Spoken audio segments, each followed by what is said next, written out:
I guess the one place to start is with Munster and with Johann Van Graan. The noise really hasn't gone away, despite the fact that we've known for quite some time that he is moving to Bath. It seems to have really ratcheted up over the last 10 days or so.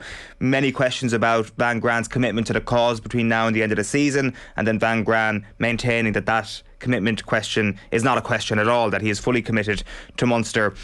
Is there a way that Munster managed to step away from the noise, do you think, between now and the end of the season?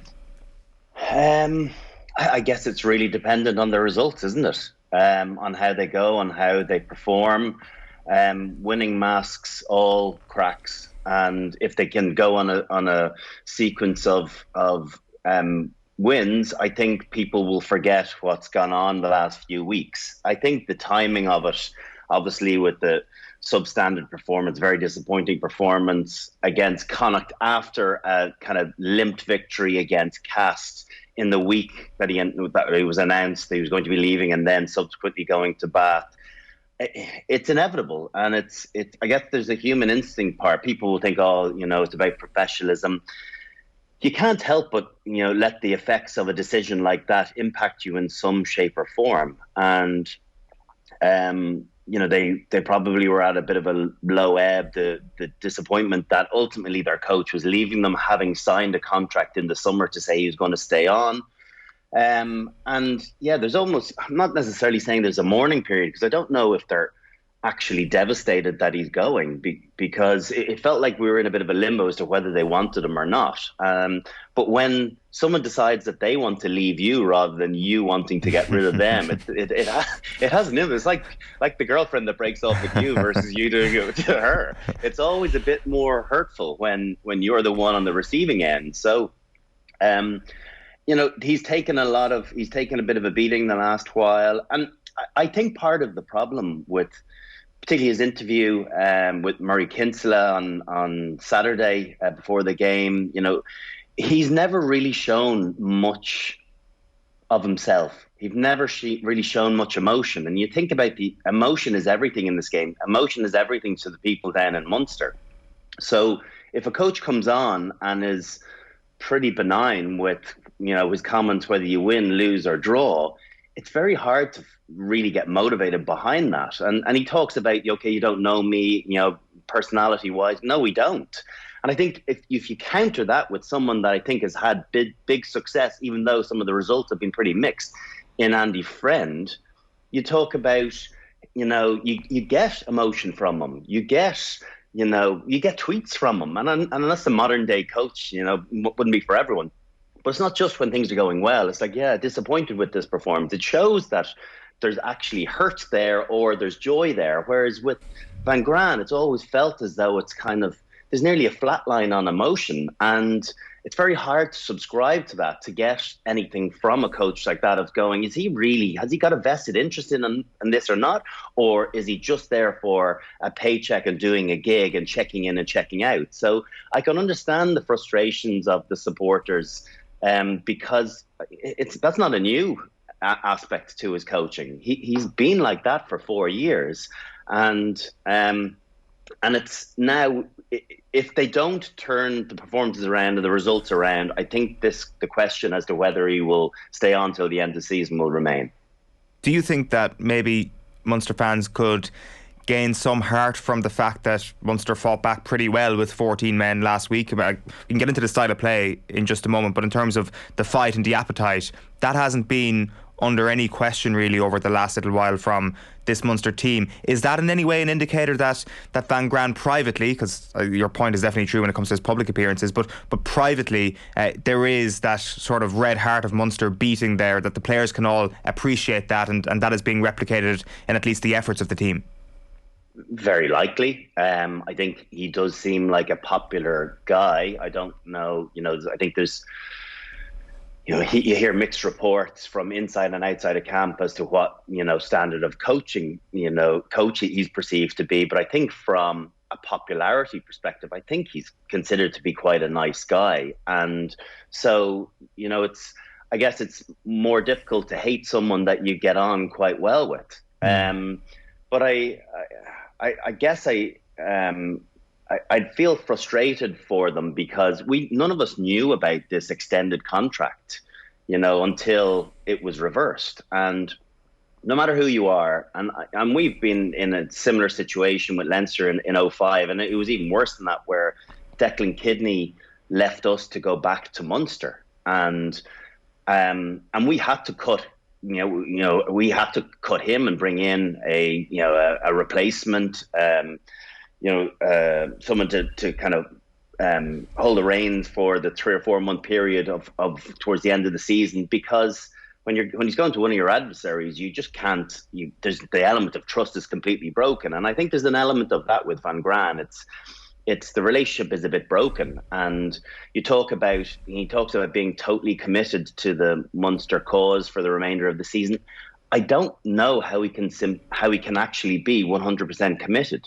Are you saying that he's not in communication with Stuart Hooper and Bruce Craig over in Bath around the recruitment of new players as to how they're going to do things? Because a big part of coaching isn't just coaching the season you're involved in.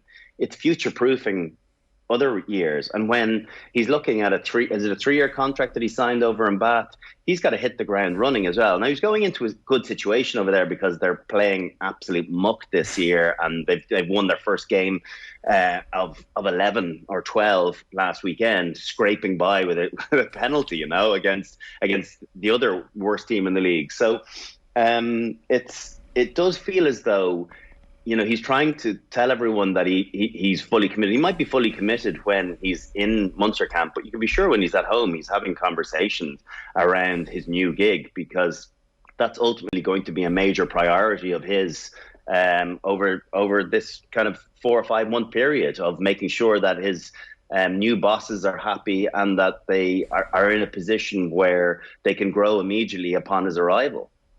How much of a season was remaining after Declan Kidney told you that he was going back to Munster?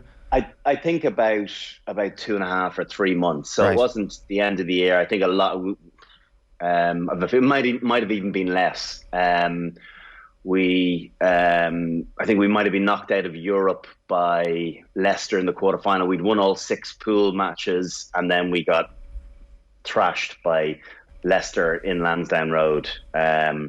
And then it was Jerry Murphy came in and took over for the period of time. And it was the right decision. You can't have someone, even from that recruitment point of view, you can't have someone, staying on that's going to be recruiting for one team when he's going to be pitting himself against that team later on. There's zero trust there. How do you know, and I'm not saying this about Declan, but how do you know that the coach isn't going to recruit, which might favour his new team in the following couple of seasons? So we had to, he had to be moved aside and removed from the post, and he went down, and he had big success with Munster. So I'm sure he doesn't regret that decision in any shape or form.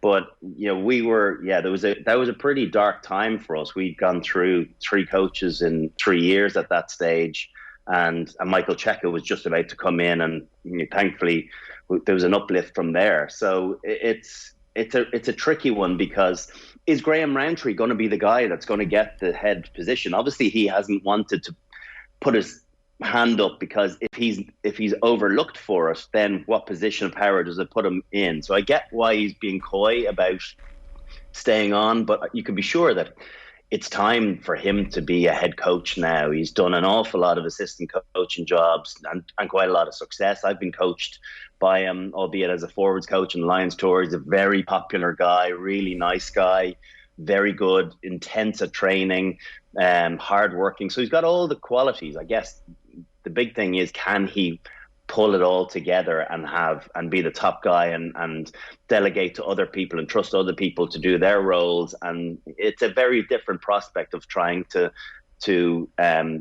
captain the ship rather than be one of the sailors. Would it help the players if Rowntree's future was cleared up in terms of the specific role that he's going to fulfil sooner rather than later? Because there's been some comparisons made between this situation and even Joe Schmidt in 2019, that the Ireland players knew that Joe Schmidt was gone, Andy Farrell was stepping up, and while they'll say, Jesus, no, it was a World Cup, there was no complacency whatsoever, there's still the suggestion out there that maybe in the subconscious of these players, the departing head coach did have a factor in 19. Yeah, well, what I would say about that is, if you know that the coach that's staying is likely to get the main job, there's no doubt that it's going to heighten performances for the remainder of this season, where you've got the guy that you have to impress still involved in the environment. Now, the fact that I think it's a smart piece of business, irrespective of who may come in above him or with him, to sign him up as soon as they possibly can. He's bedded in very well there. The family's obviously well settled. And I think you do need some continuity. When you lose the head coach, you lose the attack coach, you've got to have some level of continuity. I just am unsure as to whether they're earmarking a big overseas name. I don't know, is it Prendergast, ready for their role? I don't know if they feel he's quite ready to step in where Van Graan and Larkham have gone. So I think they're probably mulling it over in their own heads, trying to buy themselves some time as to come to a decision whether they're up to taking a risk on Roundtree, or whether they need to get a bigger name in there who's tried and tested.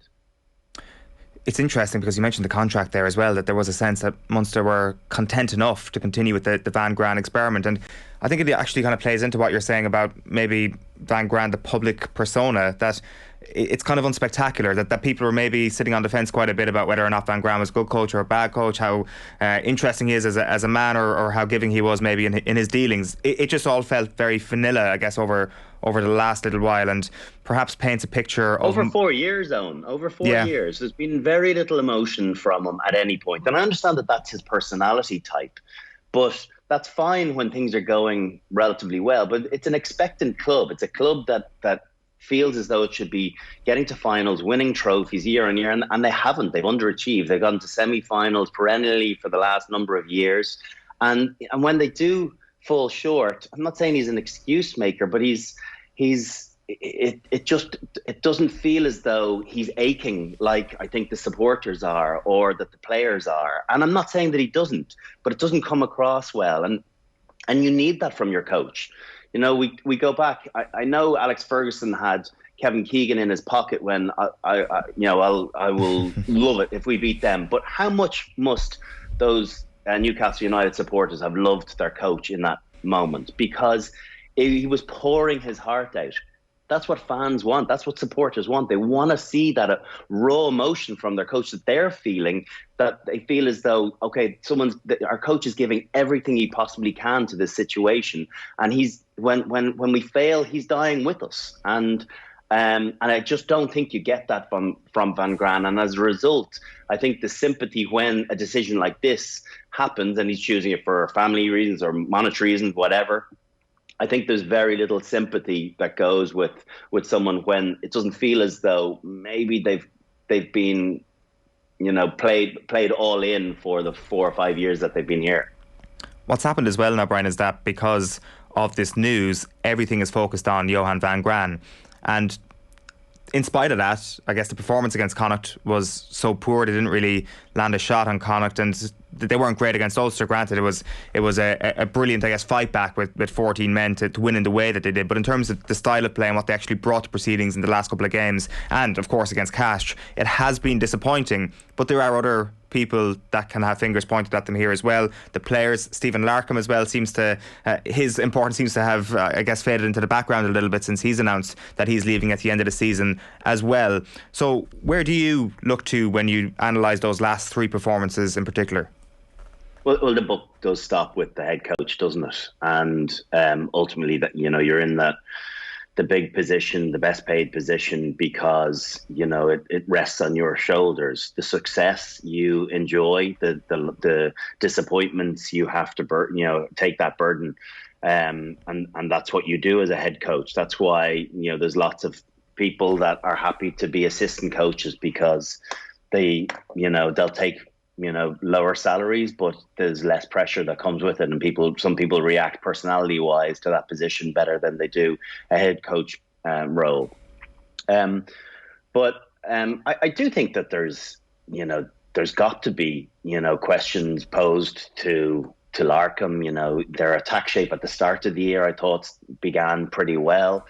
They looked as though they were trying to push the pass a little bit more, but now they've reverted back to one-out runners, trying to play, the attritional game that maybe the personnel doesn't allow properly. You might be okay in the URC with that, but when you come up against the best teams, the quarterfinals, semi-finals, finals of Europe, against the more powerful French teams and the better English teams, that won't be enough. You've got to think your way around creating space for yourself, and it just feels as though the steps forward they took in the early part of the season, they've absolutely regressed, and it's been very easy for defensive sides, well-organised defensive teams, to be able to analyse them and counter the punches that have been thrown at them. So I think it feels very frustrating. Stephen Larkham shouldn't go unscathed from all of this, because he does an awful lot of the on-field coaching, my understanding is. So if they're struggling to put continuity of phases together and play a style that's breaking teams down, well, the book stops with Van Graan, but it definitely stops with him too.